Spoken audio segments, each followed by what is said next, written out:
ভাগ্য, কত সুন্দর শব্দ এই ভাগ্য। কিন্তু যতটা সুন্দর ঠিক ততটাই রহস্যময় এই শব্দ। কখন কি হবে কেউ জানে না।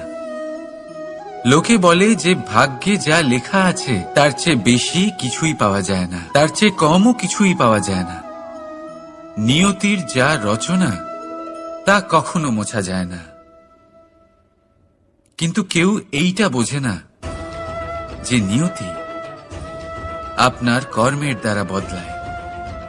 যদি আপনি শুভ চিন্তা করেন, শুভ কর্ম করেন, তাহলে নিয়তি আপনার সাথে খারাপ কিছু হতেই দেবে না। কখনো আকাশে পাখিদের দেখুন, তারা কখনো ভাগ্যের উপর নির্ভরশীল হয় না।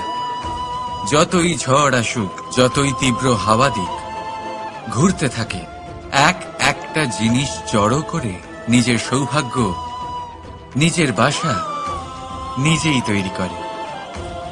নিজের সন্তানের জন্ম দেয়, তাকে লালন পালন করে, নিজেই তাকে উড়তে শেখায়, কখনোই ভাগ্যের উপরে নির্ভরশীল হয় না সে। এই বিষয়টা আমাদেরও শিখতে হবে। তাই মনে রাখবেন, আপনার ভাগ্য নিয়তির লিখন নয়। আপনার ভাগ্য তাই যেটা আপনি দিনের পর দিন আপনি নিজেই লেখেন। কিছু নিজে পরিশ্রম করে, কিছু নিজের ভাবনার জোরে। রাধা রাধা। মানুষের স্বভাব হলো যে সে সবসময় নিজে বলতে চায়, কারুর কথা শুনতে চায় না।